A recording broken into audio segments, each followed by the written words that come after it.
students, welcome to DP Academy. Today we will see the exercise 2.1 of the chapter matrices. लेकिन उससे पहले हम elementary transformation देखेंगे. तो elementary transformation, so there are two types of transformations. First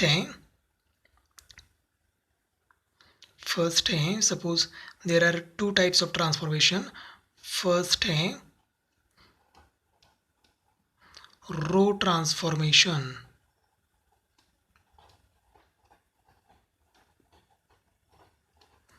Row transformation and second है column transformation.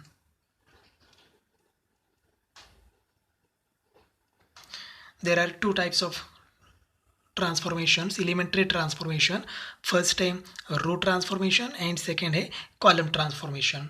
Suppose हमारे पास 3/3 matrix है जिसकी ऑर्डर 3/3 है. ऑर्डर 3/3 है, इसका मतलब क्या हुआ? There are 3 rows and 3 columns. So जितने रो है, सपोज हमारे पास 3 rows है, so there are 3 operations, means there are 6 operations in a matrix, 3 of which are due to rows and 3 are due to columns. अगर हमारे पास 3/3 का मैट्रिक्स है तो हमारे पास कितने ऑपरेशंस होंगे? 6 ऑपरेशंस होंगे. उसमें से 3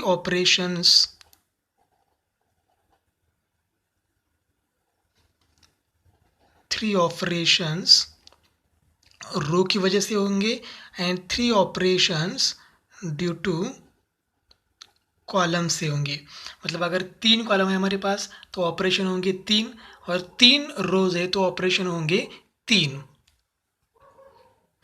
अब हम एलिमेंट्री ट्रांसफॉर्मेशन में क्या क्या कर सकते हैं ये देखते हैं. तो फर्स्ट पॉइंट है, अगर हमारे पास सपोज हमारे पास एक मैट्रिक्स है, सपोज ये मैट्रिक्स का नाम है ये इज इक्वल टू 1 2 3 4, ये मैट्रिक्स है. अब हम क्या क्या कर सकते हैं इसमें? तो यहाँ देखो, यहाँ 2 रोज है, 1 2 ये फर्स्ट रो है और 3 4 है सेकेंड रो है. और कॉलम भी कितने हैं? 2 ही कॉलम है. 1 3 ये फर्स्ट कॉलम है, 2 4 ये सेकेंड कॉलम है. मतलब इसकी ऑर्डर क्या है? 2/2. अब सपोज क्या ये फर्स्ट रो है, तो ये फर्स्ट रो मतलब हम इसको रिप्रेजेंट कर सकते हैं R1. R मतलब रो है और फर्स्ट रो है इसलिए ये 1 है. R1 interchanges to R2. मतलब क्या करना है? सपोज ये R1 है और ये R2 है और किसी वजह से हमें R1 और R2 क्या करने हैं? एक्सचेंज करने हैं. तो क्या कर सकते हैं? हम लोग कर सकते हैं, कोई प्रॉब्लम नहीं आएगा. तो लेकिन लिखते हैं कैसे? R1 interchanges to R2. तो ये मैट्रिक्स कैसा हो जाएगा? ये सिंबल देखो, ये सिंबल क्या है? ये सिंबल को कहते हैं इक्विवेलेंट. ये ओरिजिनल मैट्रिक्स है और इसको कहेंगे हम इक्विवेलेंट मैट्रिक्स. तो क्या करेंगे? R1 की जगह हम R2 लिखेंगे और R2 की जगह R1 लिखेंगे. तो देखो यहाँ R1 क्या है? 1 2, ये फर्स्ट रो है तो उसकी जगह हम क्या लिखेंगे? R2 मतलब क्या लिखेंगे? 3 4. और 3 4 ये सेकेंड रो है R2, उसकी जगह हम क्या लिखेंगे? R1 मतलब क्या लिखेंगे? 1 2, ये 1 2. तो ये हो गया R1 एंड R2 हमने क्या किया? एक्सचेंज किया. तो इसको कहेंगे हम इंटरचेंजेस ऑफ एनी 2 रोज. क्या किया हमने? दो रो का हमने क्या किया? इंटरचेंज किया, एक्सचेंज किया, या एक दूसरे को क्या किया? रिप्लेस किया. तो ये हुआ interchanges of any 2 rows. Suppose हमारे पास, एक बार फिर से मैं यही मैट्रिक्स लेता हूँ, ये इज इक्वल टू 1 2 3 4, ये मैट्रिक्स है. अब ये है फर्स्ट कॉलम C1 और ये है सेकेंड कॉलम C2. अगर हमें किसी वजह से कॉलम अगर हमें इंटरचेंज करने हैं तो हम कर सकते हैं, जैसे रोज किया. तो लिखेंगे ऐसे C1 इंटरचेंजेस टू C2. क्या करना है हमें? C1 ये 1 3 ये फर्स्ट कॉलम है उसे हमने रिप्रेजेंट किया है C1 से. 2 4 है सेकेंड कॉलम है उसे हमें रिप्रेजेंट किया है C2 से. तो ये दोनों एक्सचेंज करने हैं. तो मैट्रिक्स हो जाएगा ये इज इक्विवेलेंट टू ये हो जाएगा 2 4 और यहाँ आएगा 1 3।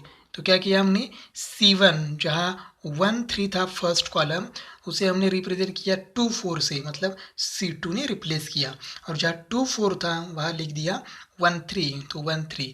तो क्या किया हमने, यहाँ हमने दो रोज इंटरचेंज किए और यहाँ दो कॉलम्स इंटरचेंज किए। तो दो रो या दो कॉलम हम इंटरचेंज कर सकते हैं। सेकंड हम ट्रांसफॉर्मेशन में ये देखेंगे, अगर हमारे पास ये मैट्रिक्स है, सपोज ये इज इक्वल टू 0 2 3 4, ये मैट्रिक्स है, ये इसकी ऑर्डर क्या है 2/2। अब किसी वजह से मुझे एक रो को, दो रो है first row and second row, किसी रो को अगर मल्टीप्लाई करना है किसी नंबर से, सपोज ये R2 है, मतलब R2 में क्या है 3 4, ये सेकेंड रो है, इसको चेंज करना है। ये देखो, ये बोथ साइड एरो है उसको हम कहेंगे इंटरचेंज, और ये वन साइड एरो है उसको हम कहेंगे चेंज। तो R2 चेंजेस टू, R2 को चेंज करना है। कैसे चेंज करना है, तो R2 का हमें सपोज किसी भी नंबर से हमें मल्टीप्लाई करना है, सपोज 2 से मल्टीप्लाई करना है, तो ये हो जाएगा 2R2। R2 को चेंज करना है, और कैसे चेंज करना है, तो R2 को 2 इस नंबर से, नॉन जीरो नंबर से, हम नॉन जीरो स्केलर से हम मल्टीप्लाई करेंगे। तो ये रीड करेंगे R2 चेंजेस टू 2R2, ये इज इक्विवेलेंट टू, अब R2 चेंज करना है तो R1 एज इट इज़ रहेगा 0 2, ये 0 2। अब क्या करना है, ये R2 मतलब सेकेंड रो को 2 से मल्टीप्लाई करना है, तो 3 को 2 से मल्टीप्लाई करो तो ये हो जाएगा 6, और 4 को 2 से मल्टीप्लाई कर दो तो ये हो जाएगा 4 इंटू 2 8। तो मैट्रिक्स आ जाएगा 0 2 6 8। क्या किया हमने, एक रो को 2 से, मतलब किसी भी नंबर से, नॉन ज़ीरो नंबर चाहिए उसे हम मल्टीप्लाई कर सकते हैं। जैसे रो को किया है वैसे कॉलम को भी कर सकते हैं। सपोज यही मैट्रिक्स लेते हैं, ये इज इक्वल टू 0 2 3 4। अब हम सपोज C1 को मल्टीप्लाई करेंगे, C1 चेंजेस टू, ये C1 है 0 3 और ये है C2, मतलब 2 4 C2 में है। तो कैसे करेंगे, तो सपोज 2 से मल्टीप्लाई करेंगे या 3 से मल्टीप्लाई करेंगे C1 को ही, ठीक है। C1 को चेंज करना है, कैसे चेंज करना है, तो C1 को 3 से क्या करेंगे, मल्टीप्लाई करेंगे। तो कर सकते हैं ये इज इक्विवेलेंट टू, अब देखो C2 चेंज नहीं करना है 2 4, तो ये एज इट इज़ रहेगा 2 4। अब C1 मतलब 0 और 3 की जगह कुछ नया नंबर आएगा, तो कैसे करेंगे, C1 को 3 से मल्टीप्लाई करेंगे तो 0 इंटू 3 हो जाएगा 0, 3 इंटू 3 हो जाएगा 9। तो न्यू मैट्रिक्स क्या होगा, 0 2 9 4। मतलब यह क्या कर सकते हैं, किसी भी रो और कॉलम को एक नॉन ज़ीरो स्केलर नंबर से हम मल्टीप्लाई कर सकते हैं। अब सपोज हमारे पास और एक मैट्रिक्स है, ये इज इक्वल टू -1 4 2 5, ये है। अब हमें क्या करना है, सपोज एक रो चेंज करना है, सपोज R1 चेंज करना है, लेकिन R1 चेंज करते समय क्या करना है, हमें R1 एंड R2 की एडिशन करनी है। तो सपोज क्या किया मैंने, R1 प्लस R2, लेकिन R1 में R2 ऐड करने से पहले R2 को मैं क्या करता हूँ, 2 से मल्टीप्लाई करता हूँ। मतलब क्या करना है, देखो R1 चेंज करना है तो R1 चेंजेस टू, कैसे चेंज करना है, R1 में R2 क्या करना है, ऐड करना है, लेकिन उसके पहले R2 को मैं 2 से क्या करता हूँ, मल्टीप्लाई करता हूँ। तो ये ऑपरेशन है या ये ट्रांसफॉर्मेशन है। तो क्या करेंगे आप, तो ये हो जाएगा, ये इज इक्विवेलेंट टू, अब देखो R1 चेंज करना है, R1 में क्या है, मतलब फर्स्ट रो में क्या है, -1 4, तो R2 एज इट इज़ रहेगा, मतलब 2 और 5 एज इट इज़ रहेगा। अब हमें यहाँ क्या आएगा, तो R1 क्या है, -1, तो यह आ जाएगा -1 प्लस 2 एज इट इज़ 2। अब ये -1 का करस्पॉन्डिंग R2 क्या है, तो ये R2 है ना, तो R2 लिखना है, लेकिन R2 में दो एलिमेंट है 2 एंड 5, तो कैसा लेंगे, तो कौन सा लेंगे, 2 या 5। तो हमने R1, तो R1 क्या है, -1 का करस्पॉन्डिंग R2 क्या है, 2, तो ये हो जाएगा 2 इंटू 2, तो यह हो जाएगा -1 प्लस 4, तो ये आंसर आ जाएगा 3, -1 प्लस 4 आंसर आ जाएगा 3। अब देखो ये ये नंबर चेंज करना है, 4 चेंज करना है, तो ये हो जाएगा R1। तो R1 क्या है 4, तो ये 4 प्लस 2 इंटू R2, इस 4 का R2 करस्पॉन्डिंग R2 क्या है 5, तो ये हो जाएगा 4 प्लस 2 इंटू 5, तो 4 प्लस 5 इंटू 2 10, तो ये आंसर आ जाएगा 14। हम इसे भी R1 या कॉलम भी चेंज कर सकते हैं, कोई प्रॉब्लम नहीं आएगा। तो ये 3 ऑपरेशंस हैं, ये 3 ऑपरेशंस के हेल्प लेके हम एक्सरसाइज 2.1 सॉल्व करेंगे। अब हम देखेंगे एक्सरसाइज 2.1। तो क्वेश्चन है apply the given elementary transformation on each of the following matrices. First example है ये 1 0 -1 3, करना क्या है R1 इंटरचेंजेस टू R2। तो एक नया मैट्रिक्स हमें फाइंड आउट करना है, लेकिन उसमें करना क्या है ये यहाँ दिया है। क्या करना है R1 इंटरचेंजेस टू R2, मतलब R1 की जगह R2 लिखना है और R2 की जगह R1 लिखना है। तो ये हो जाएगा, देखो R1 क्या है 1 0, उसकी जगह हम लिखेंगे R2, तो R2 क्या है -1 3, तो ये हो जाएगा -1 3, और ये 1 0 ये फर्स्ट रो है, वो हम यहाँ लिखेंगे सेकेंड रो की जगह 1 0, तो ये हो जाएगा नया मैट्रिक्स। सेकेंड मैट्रिक्स है B 1 -1 3 2 5 4, तो करना क्या है R1 चेंजेस टू, इसको हम कहेंगे इंटरचेंज और इसको कहेंगे चेंज।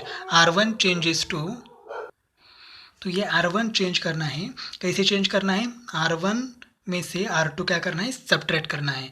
तो मैं एक बार फिर से यहाँ लिखता हूँ R1 changes to R1 minus R2। अब क्या करते हैं B इज इक्विवेलेंट टू, अब देखो R1 चेंज करना है, R1 चेंजेस टू, तो R2 एज इट इज़ रहेगा, ये 2 ये 5 एंड ये 4। अब करना क्या है R1 माइनस R2, तो R1 क्या है 1, 1 माइनस 2 ये हो जाएगा -1। देखो R1 क्या है 1 माइनस इस 1 का करस्पॉन्डिंग R2 क्या है 2, तो ये 1 माइनस 2 आंसर आ जाएगा -1। अब R1 क्या है -1 माइनस R2, तो ये -1 का R2 क्या है करस्पॉन्डिंग R2 5, तो ये हो जाएगा -1 -5, ये आंसर आएगा -6, तो यह हो जाएगा -6। अब देखो 3 -4 R1 माइनस R2, तो 3 -4 आ जाएगा -1, तो ये नया मैट्रिक्स B क्या आ जाएगा -1 -6 -1 2 5 4। नेक्स्ट क्वेश्चन है ये इज इक्वल टू 5 4 1 3, तो इस ये मैट्रिक्स में करना क्या है C1 इंटरचेंजेस टू C2, और एक मैट्रिक्स है B इज इक्वल टू 3 1 4 5, तो इसमें क्या करना है R1 इंटरचेंजेस टू R2। और नेक्स्ट क्वेश्चन है व्हाट डू यू ऑब्जर्व, ये दोनों मैट्रिक्स में ये दो ट्रांसफॉर्मेशन करने के बाद आपका ऑब्जर्वेशन क्या करना है लिखना है। तो देखो ये इज इक्वल टू 5 4 1 3, अब इसमें करना क्या है C1 इंटरचेंजेस टू C2, ये C1 है 5 1, ये 4 3 C2 है, तो दोनों क्या करने हैं एक दूसरे से रिप्लेस करने हैं, इंटरचेंज करने हैं। तो ये इज इक्विवेलेंट टू क्या हो जाएगा यहाँ 4 3 5 1, ये है न्यू मैट्रिक्स ये। अब B में क्या करना है, तो B is equal to original क्या है 3 1 4 5, अब इसमें क्या करना है R1 इंटरचेंजेस टू R2, तो नया B मैट्रिक्स क्या आ जाएगा B इक्विवेलेंट टू, अब देखो R1 क्या है 3 1, R2 क्या है 4 5, तो ये रो ऊपर लेंगे और ये रो नीचे लेंगे, तो ये हो जाएगा 4 5 3 1, तो ये नया मैट्रिक्स B। अब ये दोनों ऑब्जर्व करके आपका ऑब्जर्वेशन हम लिखना है। तो ऑब्जर्वेशन क्या है देखो ये 4 5 3 1, तो ये भी क्या है 4 5 3 1, तो नए मैट्रिक्स है वो क्या है सेम है इक्वल है, तो हम लिख सकते हैं द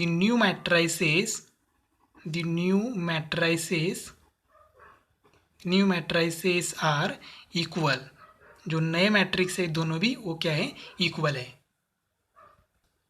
नेक्स्ट क्वेश्चन है ये इज इक्वल टू 1 2 -1 0 1 3, इसमें करना क्या है 2 C2, मतलब जो C2 है सेकेंड कॉलम ये 2 1 उसको 2 से मल्टीप्लाई करना है, और नेक्स्ट बी मैट्रिक्स है 1 0 2 2 4 5, इसमें क्या करना है -3R1, तो फर्स्ट रो है उसको -3 से मल्टीप्लाई करना है और बाद में क्या करना है find the addition of two new matrices. तो जो दो नए मैट्रिक्स आएंगे या ट्रांसफॉर्मेशन करने के बाद तो उसकी क्या करनी है एडिशन। तो ये है ये इज इक्वल टू 1 2 -1 0 1 3। अब हमें करना क्या है 2C2 2C2। अब ये ऑपरेशन करने के बाद कौन सा कॉलम चेंज हो जाएगा तो C2 कॉलम ही चेंज हो जाएगा। तो मैं यहाँ ऐसे लिखता हूँ C2 चेंजेस टू 2C2। क्या करना है C2 ये कॉलम सेकेंड कॉलम चेंज करना है। कैसे चेंज करना है तो C2 मतलब सेकेंड कॉलम को 2 से मल्टीप्लाई करना है। तो ये क्या हो जाएगा नया मैट्रिक्स ये इज इक्विवेलेंट टू, देखो कॉलम सेकेंड कॉलम कौन सा है ये फर्स्ट कॉलम है 1 0, ये सेकेंड कॉलम है 2 1 और ये थर्ड कॉलम है -1 3। तो सिर्फ हमें 2 1 इस कॉलम को 2 से मल्टीप्लाई करना है। तो first column and third column as it is रह जाएंगे और सेकेंड कॉलम को 2 से मल्टीप्लाई करेंगे। तो 2 से मल्टीप्लाई करने के बाद यह हो जाएगा 2 × 2 4 और यह हो जाएगा 1 × 2 2। तो नया मैट्रिक्स हो जाएगा 1 4 -1 0 2 3। तो बी मैट्रिक्स क्या है तो बी मैट्रिक्स है 1 0 2 2 4 5। अब इसमें करना क्या है तो -3R1। अब ये करने के बाद कौन सा रो चेंज हो जाएगा तो फर्स्ट रो ही चेंज हो जाएगा, इसलिए मैं ऐसे लिखता हूँ R1 चेंजेस टू -3R1। अब नया बी क्या हो जाएगा बी इज इक्विवेलेंट टू, अब देखो R1, तो R1 में कौन कौन आता है 1 0 2। ये तीनों एलिमेंट को हमने -3 से क्या करना है मल्टीप्लाई करना है। तो करो -3 × 1 ये हो जाएगा -3, ये 0 × -3 0 और ये 2 × -3 हो जाएगा -6। सेकेंड रो चेंज नहीं करना है तो ये एज इट इज़ 2 4 5। अब हमें क्या करना है find the addition of two new matrices, जो नए मैट्रिक्स है उनकी एडिशन करनी है। तो हम करते हैं यहाँ ये plus B is equal to नया ये क्या है नया ए ये 1 4 -1 और 0 2 3 प्लस बी क्या है नया बी -3 0 -6 और ये 2 4 5। अभी एडिशन करनी है या इक्वल नहीं इक्विवेलेंट लिखना चाहिए हमें। तो ये हो जाएगा एडिशन करना कैसे करना है तो यहाँ का फर्स्ट एलिमेंट और यहाँ का फर्स्ट एलिमेंट इनके एडिशन। तो मैं डिटेल लिखता हूँ 1 प्लस माइनस ये प्लस माइनस हो जाएगा -3। अब 4 plus 0 second element plus second element तो ये हो जाएगा 4 plus 0। Next third element plus third element तो ये हो जाएगा -1 -6। अब सेकेंड रो का फर्स्ट एलिमेंट मतलब ये 2 1 कह सकते हैं हम 2 1 प्लस ये 2 1 तो ये हो जाएगा 0 प्लस 2, ये हो जाएगा 2 प्लस 4, यहाँ रह जाएगा 3 प्लस 5 इज इक्विवेलेंट टू। अब एडिशन सब्ट्रैक्शन करते हैं ये 1 -3 हो जाएगा -2, ये 4 प्लस 0 हो जाएगा 4 -1 -6 हो जाएगा -7, यह हो जाएगा 2 6 और यह हो जाएगा 3 + 5 8। तो ये है ए प्लस बी, मतलब जो नए मैट्रिक्स आए थे ट्रांसफॉर्मेशन करने के बाद या कॉलम ट्रांसफॉर्मेशन किया या रो ट्रांसफॉर्मेशन किया उसके बाद जो नए मैट्रिक्स थे उनकी क्या किया एडिशन, और एडिशन करने के बाद आंसर आया -2 4 -7 2 6 8। नेक्स्ट क्वेश्चन है ये इज इक्वल टू 1 -1 3 2 1 0 3 3 1। अब इसमें कौन सा ट्रांसफॉर्मेशन करना है तो 3R3 थर्ड रो को 3 से मल्टीप्लाई करना है एंड देन C3 + 2C2। तो दो ट्रांसफॉर्मेशन करने हैं। तो पहले ये लिखते हैं तो ये क्या है ये इज इक्वल टू 1 -1 3 2 1 0 3 3 1। अब हमें फर्स्ट ट्रांसफॉर्मेशन दिया है वो करेंगे। तो क्या दिया है 3R3, तो ये 3R3। अब ये करने के बाद कौन सा रो चेंज हो जाएगा तो थर्ड रो ही चेंज हो जाएगा, इसलिए मैं इसे लिखता हूँ R3 चेंजेस टू 3R3। अब हर एक एलिमेंट को, जो रो थर्ड रो है 3 3 1, इस तीनों एलिमेंट को हम 3 से क्या करेंगे, मल्टीप्लाई। तो ये हो जाएगा, ये इज इक्विवेलेंट टू, देखो R3 चेंज करना है तो R1 R2 चेंज नहीं करना है, तो वो एज इट इज़ लिखेंगे 1 - 1 3 2 1 0, R1 R2 as it is. अब ये थर्ड रो है 3 3 1, इसको हम 3 से मल्टीप्लाई करेंगे, तो ये 3 × 3 क्या हो जाएगा 9, ये 3 × 3 हो जाएगा 9, और ये 1 × 3, 1 को भी 3 से मल्टीप्लाई करेंगे, वो हो जाएगा 3। तो ये फर्स्ट ट्रांसफॉर्मेशन किया। अब सेकेंड ट्रांसफॉर्मेशन करना है, तो सेकेंड ट्रांसफॉर्मेशन क्या है, C3 + 2C2। अब ये ट्रांसफॉर्मेशन करने के बाद कौन सा कॉलम चेंज हो जाएगा, C3 या C2, तो ये जो फर्स्ट कॉलम है ना C3, ये चेंज हो जाएगा, तो C3 changes to C3 + 2C2। ये C3 मतलब ये कॉलम चेंज करने वाला है, और ये ट्रांसफॉर्मेशन किस में अप्लाई करना है, ओरिजिनल मैट्रिक्स ये में नहीं, ये जो नया मैट्रिक्स आया है उस पर ये ट्रांसफॉर्मेशन हम अप्लाई करेंगे। तो ये हो जाएगा, ये इज इक्विवेलेंट टू, अब देखो थर्ड कॉलम चेंज करने वाले हैं, तो first column as it is रहेगा 1 2 9, सेकेंड कॉलम भी -1 1 9। अब थर्ड कॉलम हमें चेंज करना है, तो C3 क्या है, देखो थर्ड कॉलम में फर्स्ट एलिमेंट क्या है 3, तो ये हो जाएगा 3 + 2 × C2। अब ये 3 का करस्पॉन्डिंग C2 क्या है, तो ये 3 का करस्पॉन्डिंग C2 है -1, तो ये हो जाएगा इंटू -1, तो ये आएगा 3 - 2, आंसर आ जाएगा 1, तो यह आ जाएगा 1। अब क्या करना है, C3, एक बार फिर से C3 का सेकेंड एलिमेंट, ये C3 है थर्ड कॉलम, उसका सेकेंड एलिमेंट क्या है 0 + 2 × R1, तो सॉरी 2 × C2, तो ये 0 का C2 करस्पॉन्डिंग C2 क्या है 1, तो ये हो जाएगा 2 × 1, तो ये आंसर आ जाएगा 2, तो यह आ जाएगा 2। अब क्या करना है C3, तो C3 क्या है 3 + 2 × C2, तो इस 3 का करस्पॉन्डिंग C2 क्या है 9, तो यह 9 आ जाएगा, तो ये 3 + 2 × 9 हो जाएगा 18, तो आंसर आएगा 21, तो यह आ जाएगा 21। तो ये है मैट्रिक्स, नया मैट्रिक्स ये। नेक्स्ट एग्जांपल है, ये इज इक्वल टू, अब फिफ्थ एंड सिक्स्थ में मैट्रिक्स ये सेम है, और करना क्या है C3 + 2C2 and then 3R3। तो फिफ्थ में भी यही किया है हमने, तो देखो फिफ्थ में पहले क्या किया है 3 × R3, ये ट्रांसफॉर्मेशन पहले किया है, यहाँ दूसरी बार करना है, और यहाँ C3 + 2C2 ये दूसरी बार किया था, तो वो पहली बार करना है, मतलब क्या करना है सीक्वेंस चेंज करना है। तो करते हैं हम ये, तो ये क्या है, तो ये इज इक्वल टू क्या है 1 - 1 3, ये 2 1 0 3 3 1। अब इसमें पहला ट्रांसफॉर्मेशन क्या करेंगे, C3 changes to C3 + 2C2, तो ये ट्रांसफॉर्मेशन करेंगे। अब क्या हो जाएगा ये, तो ये इज इक्विवेलेंट टू, अब देखो C3, तो C3 मतलब ये है, ठीक है, इसको हम ये ट्रांसफॉर्मेशन करेंगे, लेकिन उसके पहले ये C1 and C2 as it is रह जाएंगे, तो ये 1 2 3, ये हो जाएगा -1 1 3। अब क्या करना है C3 + 2C2, तो C3 क्या है 3 + 2 × C2, इस 3 का करस्पॉन्डिंग C2 क्या है -1, तो ये हो जाएगा 3 - 2, तो आंसर आ जाएगा 1। अब नेक्स्ट C3 क्या है 0, तो ये 0 + 2 × C2, तो ये 0 का C2 क्या है करस्पॉन्डिंग C2 1, तो ये आंसर आ जाएगा 2। अब क्या करना है C3, तो C3 क्या है 1 + 2 × इस 1 का करस्पॉन्डिंग C2 क्या है 3, तो ये हो जाएगा 3, तो इसका आंसर आ जाएगा 7। ये 2 + 3 आएगा 6, 6 + 1 7। ये हुआ फर्स्ट ट्रांसफॉर्मेशन।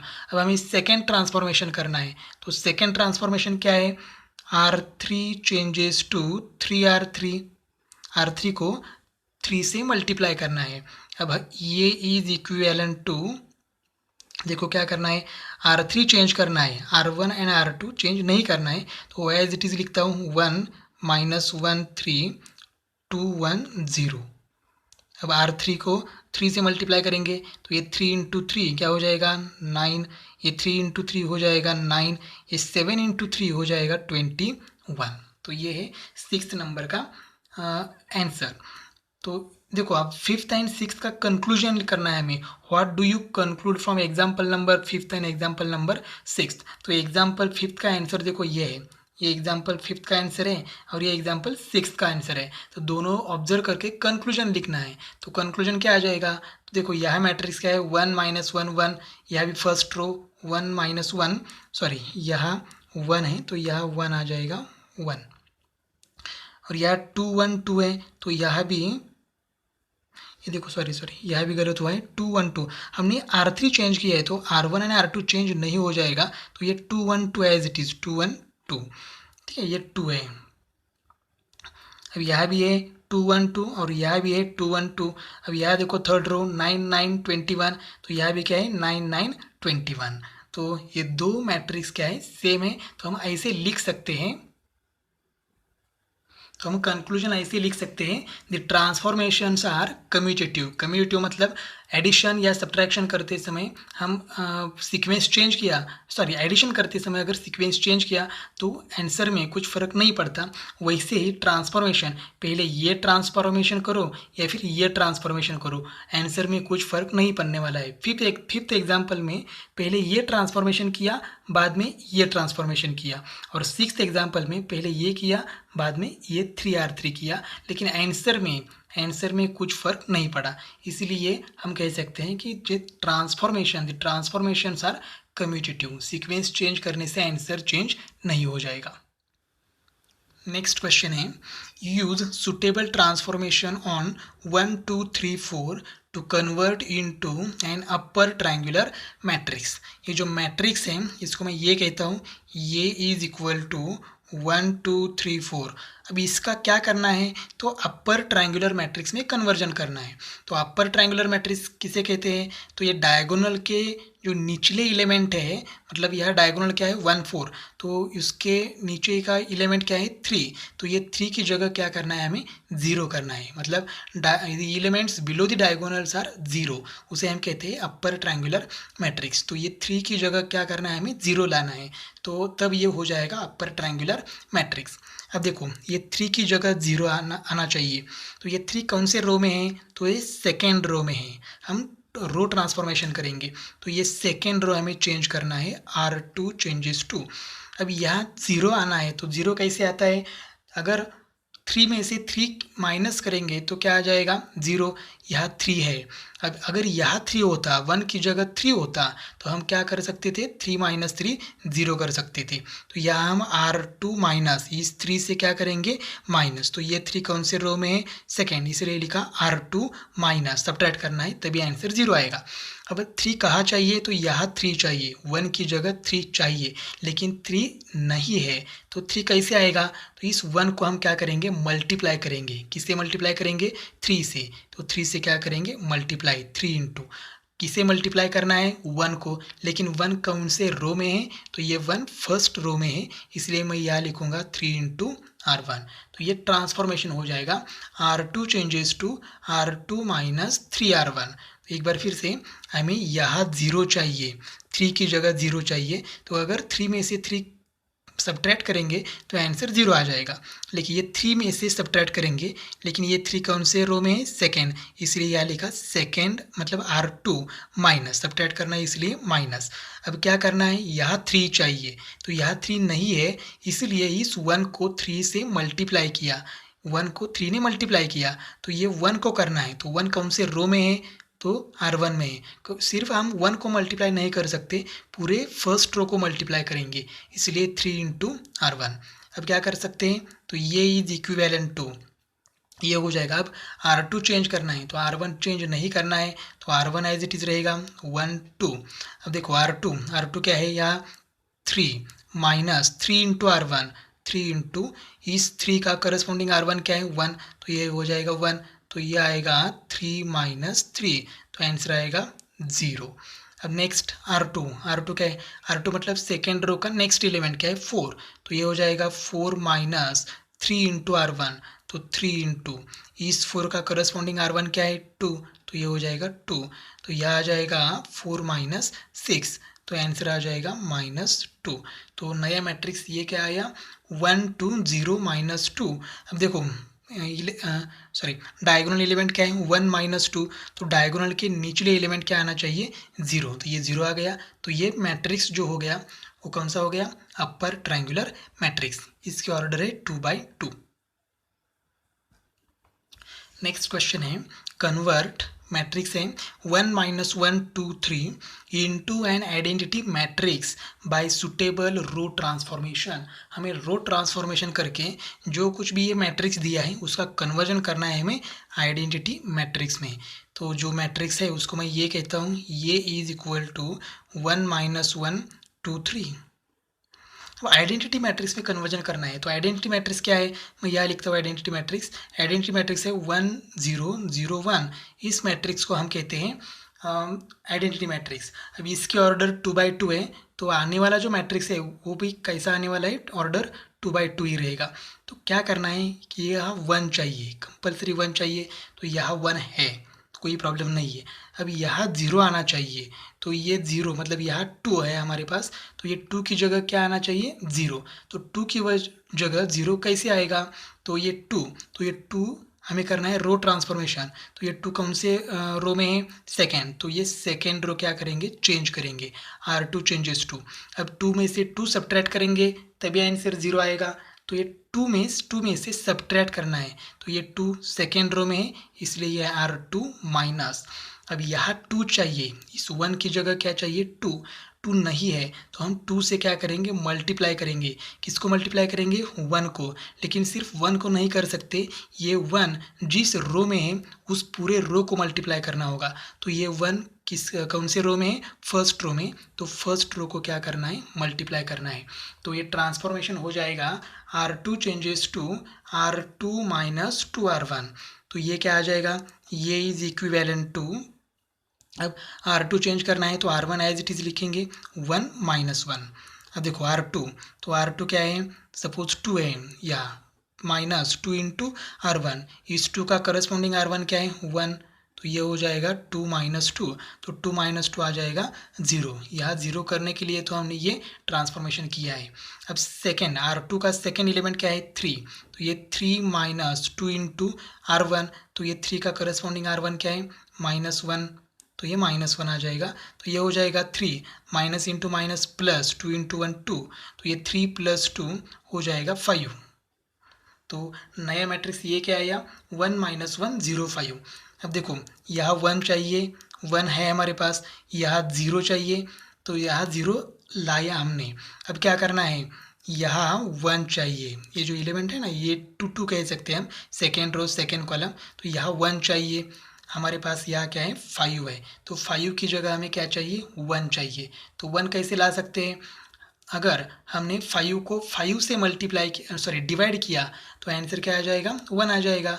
तो देखो 5 की जगह 1 चाहिए, तो ये 5 कौन से रो में है सेकेंड रो, तो एक बार फिर से हम सेकेंड रो क्या करेंगे चेंज करेंगे, R2 चेंजेस 2।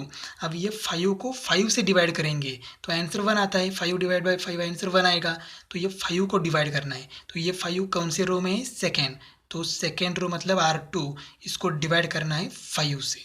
तो ट्रांसफॉर्मेशन हो गया R2 changes to R2 divided by 5, तो ये इज इक्विवेलेंट टू, अब देखो R2 चेंज करना है तो R1 एज इट इज रखेंगे 1 - 1। अब देखो 0, R2 का फर्स्ट एलिमेंट क्या है 0, तो 0 डिवाइड बाय 5 आंसर आ जाएगा 0। अब ये 5, तो 5 डिवाइड बाय 5 आंसर आ जाएगा 1। हमें क्या चाहिए था यहाँ 1 चाहिए था, तो यहाँ 1 आ गया। अब देखो यहाँ 0 चाहिए, इस फर्स्ट रो सेकेंड कॉलम का जो एलिमेंट है यहाँ 0 चाहिए, तो यहाँ 0 चाहिए। अब यहाँ 0 कैसे आ सकता है, तो ये -1 है और ये 1 है, दोनों के एडिशन करने के बाद आंसर क्या आ जाएगा 0। तो यहाँ 0 चाहिए -1 की जगह, तो -1 कौन से रो में फर्स्ट रो में है, तो ट्रांसफॉर्मेशन हो जाएगा R1 चेंजेस टू, ये R1 एंड R2 की क्या करनी है एडिशन, तो ये हो जाएगा R1 + R2। अब एडिशन करते हैं, तो एडिशन करने के बाद क्या हो जाएगा ये इक्विवेलेंट टू, अब R1 चेंज करना है, R2 चेंज नहीं करना है, तो R2 एज इट इज़ रहेगा 0 1। अब देखो एडिशन करते हैं R1 प्लस R2, तो R1 क्या है 1 प्लस इस 1 का करस्पॉन्डिंग R2 क्या है 0, तो ये 1 प्लस 0 आ जाएगा 1, तो यहाँ 1 आ जाएगा। और ये R1 का सेकेंड एलिमेंट क्या है -1 प्लस R2, -1 का करस्पॉन्डिंग R2 1 है, तो 1 हो जाएगा। ये -1 प्लस 1 क्या हो जाएगा 0 0। तो ये 1 0 0 1 इस मैट्रिक्स को हम कहते हैं आइडेंटिटी मैट्रिक्स। इस तरह से हमने ओरिजिनल मैट्रिक्स ये को, इस ओरिजिनल मैट्रिक्स ये को हमने कन्वर्ट किया। कैसे कन्वर्ट किया, किस में कन्वर्ट किया, आइडेंटिटी मैट्रिक्स में। सॉरी, ये ओरिजिनल मैट्रिक्स है, ये 1 -1 2 3, तो ये मैट्रिक्स को हमने कन्वर्ट किया आइडेंटिटी मैट्रिक्स में। नेक्स्ट क्वेश्चन है, ट्रांसफॉर्म या मैट्रिक्स दिया है 1 -1 2 2 1 3 3 2 4 into and upper triangular matrix by suitable column transformations. Column transformation करके इस मैट्रिक्स का कन्वर्जन करना है अपर ट्रायंगुलर मैट्रिक्स। तो इस मैट्रिक्स को हम ये कहेंगे, ये इज इक्वल टू 1 -1 2 2 1 3 और 3 2 4। अब अपर ट्रायंगुलर मैट्रिक्स करना है। अपर ट्रायंगुलर मैट्रिक्स मतलब the elements which the elements below the diagonals are 0। तो ये डायगोनल कौन सा है 1 1 4, इसके बिलो एलिमेंट कौन से है 2 3 2, तो ये 2 3 2 की जगह हमें क्या करना है 0 लाना है। अब कैसे करेंगे, तो देखो यहाँ अब कॉलम ट्रांसफॉर्मेशन करना है, रो ट्रांसफॉर्मेशन नहीं करना है। तो क्या हो जाएगा, देखो यहाँ 0 है, यहाँ 2 है, यहाँ 0 लाना है। तो कैसे करेंगे, ये 2 है, अगर 2 में से 2 सब्ट्रैक्ट करेंगे तो आंसर 0 आ जाएगा। तो यहाँ 2 है, लेकिन अगर यहाँ 2 होता तो 2 - 2 मतलब C1 में से C2 क्या करेंगे माइनस करेंगे, तो आंसर 0 आ सकता है। लेकिन उसके लिए यहाँ इस 1 की जगह क्या चाहिए 2 चाहिए, लेकिन नहीं है, तो हम क्या करेंगे, अब देखो 2 की जगह 0 चाहिए, तो C1, ये 2 C1 फर्स्ट कॉलम में, तो C1 चेंज करेंगे, C1 changes to C1 minus इस 2 में से मतलब C1 में से सब्ट्रैक्ट करेंगे। क्या सब्ट्रैक्ट करेंगे, तो 2 सब्ट्रैक्ट करेंगे, लेकिन 2 कहाँ है, इस 1 की जगह 2 चाहिए, लेकिन 2 नहीं है, तो इस 1 को 2 से क्या करेंगे मल्टीप्लाई। अब 1 को मल्टीप्लाई करना है, तो 1 कौन से रो में है, तो 1 कौन से रो में है, उस रो को पूरे कॉलम को करना है मल्टीप्लाई। तो ये कौन से कॉलम में है, तो ये सेकेंड कॉलम में है, तो ये हो जाएगा 2 × C2। अब ये इज इक्विवेलेंट टू, तो ट्रांसफॉर्मेशन हो गया C1 changes to C1 minus 2C2, तो ये इज इक्विवेलेंट टू, अब C1 चेंज करना है, ये C1 चेंज करना है, C2 C3 नहीं चेंज करना है। तो पहले ये एज इट इज लिखते हैं -1 1 2 2 3 4। अब क्या करना है हमें C1 माइनस 2C2, तो C1 देखो यहाँ पहला C1 क्या है 1 -2 × C2, तो इस 1 का करस्पॉन्डिंग C2 क्या है -1, तो ये हो जाएगा -1, तो 1 ये माइनस माइनस प्लस 2 × 1 2, तो ये हो जाएगा 1 + 2 3, तो यहाँ क्या आएगा 3। अब C1 क्या है 2, तो ये 2 -2 × C2, इस 2 का करस्पॉन्डिंग C2 क्या है 1, तो यह आएगा 1, तो ये हो जाएगा 2 - 2, तो 2 - 2 क्या आ जाएगा 0। अब नेक्स्ट C1, तो C1 क्या है 3 3 -2 × C2, तो इस 3 का करस्पॉन्डिंग C2 क्या है 2, तो यह आ जाएगा 2, तो ये हो जाएगा 3 - 4, 3 - 4 आएगा -1। तो यहाँ इस 2 की जगह हमें 0 चाहिए था, तो 0 आ गया। अब हम क्या करेंगे,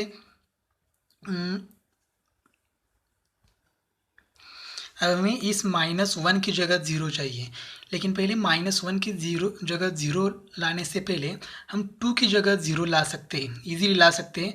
तो कैसे करेंगे, तो ये 2 है, अगर 2 में से 2 सब्ट्रैक्ट किया तो आंसर 0 आ सकता है। तो यहाँ देखो -1 है, अगर यहाँ -2 होता तो इस -2 और इस 2 के एडिशन करने के बाद आंसर क्या आ सकता था 0, लेकिन यह 2 नहीं है, तो हम क्या करते हैं, यह 2 टू से मल्टीप्लाई करेंगे।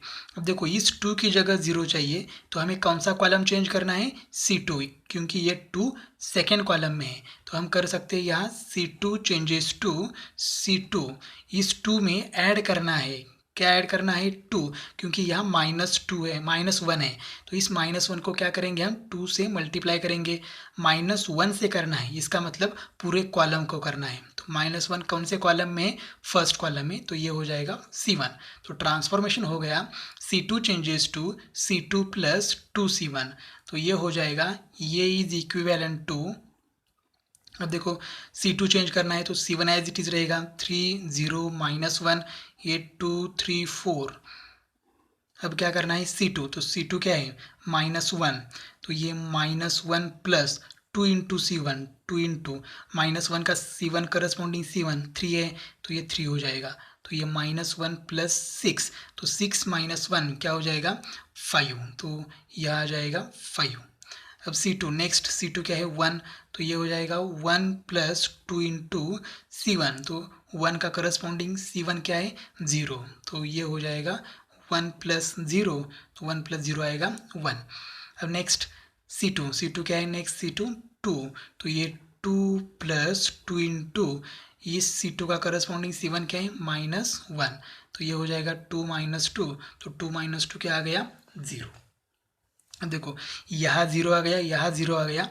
अब ये -1 की जगह अगर 0 आता है तब हमारा आंसर आता है। हमें क्या करना है, इस डायगोनल के निचले एलिमेंट 0 लाना है, तो -1 की जगह 0 लाते हैं। तो क्या हो जाएगा, अब ये C1 मतलब ये -1 फर्स्ट कॉलम में है, तो ये C1 चेंजेस टू, अब देखो यहाँ -1 है और यहाँ क्या है, 4 है। अगर यहाँ 4 होता तो ये -4 + 4 क्या हो जाता, 0, लेकिन यहाँ 4 नहीं है। तो क्या करना है, हमें इस -1 को 4 से मल्टीप्लाई करना है। -1 कौन से कॉलम में है, फर्स्ट कॉलम में, तो हमें 4 से मल्टीप्लाई करना है, फर्स्ट कॉलम मतलब C1, और उसके बाद एडिशन करनी है। किसके साथ एडिशन करनी है, इस 4 के साथ। तो ये 4 कौन से कॉलम में है, थर्ड कॉलम में है, तो ये C3 आएगा। तो ये ट्रांसफॉर्मेशन क्या होगा, C1 changes to 4C1 plus C3।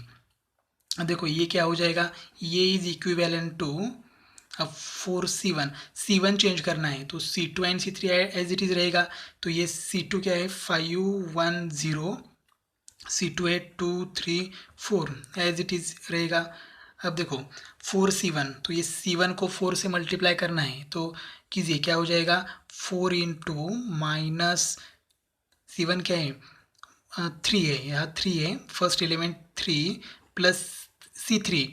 अब ये C1 का करस्पॉन्डिंग C3 क्या है, 2, तो यह आ जाएगा 2, तो ये हो जाएगा 12 + 2, तो ये 12 + 2 क्या हो जाएगा, 14, तो यह आ जाएगा 14। अब देखो 4 इंटू C1 का नेक्स्ट एलिमेंट क्या है, 0, तो ये 4 इंटू 0 प्लस C3, तो इस 0 का C3 करस्पॉन्डिंग C3 क्या है, 3, तो यह आ जाएगा 3, तो ये 0 + 3, 4 इंटू 0 0, तो 0 + 3 क्या हो जाएगा, 3। अब हमें करना है 4 इंटू C1, तो C1 क्या है, -1, तो -1 प्लस C3, -1 का C3 करस्पॉन्डिंग C3 क्या है, 4, तो ये हो जाएगा -4 + 4। अब -4 + 4 क्या हो जाएगा, 0। अब देखो यहाँ तो 0 आ गया, लेकिन यहाँ का एलिमेंट चेंज हो गया। यहाँ देखो यहाँ 0 था तो यहाँ क्या आया, 3। अब इस 3 की जगह क्या चाहिए, 0 चाहिए। अगर इस 3 की जगह 0 आता है तो हमारा आंसर, फाइनल आंसर आ जाता है। तो ये 3 है। अगर इस 1 की जगह 3 होता तो 3 - 3 क्या होता, 0। अब यहाँ 3 की जगह 0 चाहिए, तो ये 3 कौन से कॉलम में है, फर्स्ट कॉलम में है, तो फर्स्ट कॉलम हमें चेंज करना है। कैसे चेंज करना है, इस फर्स्ट कॉलम में से मतलब 3 में से सब्ट्रैक्ट करना है। तो C1 माइनस क्या सब्ट्रैक्ट करना है, 3 में से 3 ही सब्ट्रैक्ट करना है। तो यहाँ 3 नहीं है तो 3 से मल्टीप्लाई करेंगे, 3 इंटू किसको मल्टीप्लाई करेंगे, 1 को, लेकिन 1 कौन से कॉलम में, सेकेंड, तो सेकेंड कॉलम मतलब C2। अगर ये ट्रांसफॉर्मेशन करने के बाद हमारा फाइनल आंसर आ जाएगा। तो ये इज इक्विवेलेंट टू, अगर C1 चेंज करना है तो C2 और C3 चेंज नहीं करना है। तो C2 क्या है, 5 1 0 C3 है 2 3 4। अब देखो C1 चेंज करना है तो C1 माइनस, तो C1 क्या है 14, तो ये हो जाएगा 14 माइनस 3 इंटू C2, तो इस 14 का करस्पॉन्डिंग C2 क्या है 5, तो यहाँ आ जाएगा 5, तो ये क्या हो जाएगा 14 माइनस 5 इंटू 3 क्या हो जाएगा 15, तो ये आंसर आ जाएगा -1। अब क्या करना है C1, तो नेक्स्ट C1 क्या है 3 माइनस 3 इंटू इस 3 का करस्पॉन्डिंग C2 क्या है 1, तो ये हो जाएगा 3 - 3, तो 3 - 3 आ जाएगा 0। अब यहाँ C1, तो C1 क्या है 0 माइनस 3 इंटू इस 0 का करस्पॉन्डिंग C2 क्या है 0 ही है, तो ये हो जाएगा 0 - 0, तो 0 - 0 क्या आ जाएगा 0। अब देखो ये डायगोनल क्या है -1 1 4, उसके बिलो के elements, below elements elements below the diagonal क्या हो जाएंगे 0, तो यहाँ 0 है, इसका मतलब ये मैट्रिक्स कौन सा है अपर ट्रायंगुलर मैट्रिक्स। अगर हम बुक में जो आंसर दिया है उसके साथ कंपेयर करेंगे तो ये आंसर मैच नहीं हो रहा है, लेकिन हमारे प्रोसीजर में कोई प्रॉब्लम नहीं है, तो ये भी आंसर क्या हो सकता है सही हो सकता है, क्योंकि ट्रांसफॉर्मेशन हम कैसे भी कर सकते हैं। हर एक स्टूडेंट क्या कर सकता है, ट्रांसफॉर्मेशन अलग अलग होगा, तो ये फाइनल आंसर में भी थोड़ा सा चेंज हो सकता है।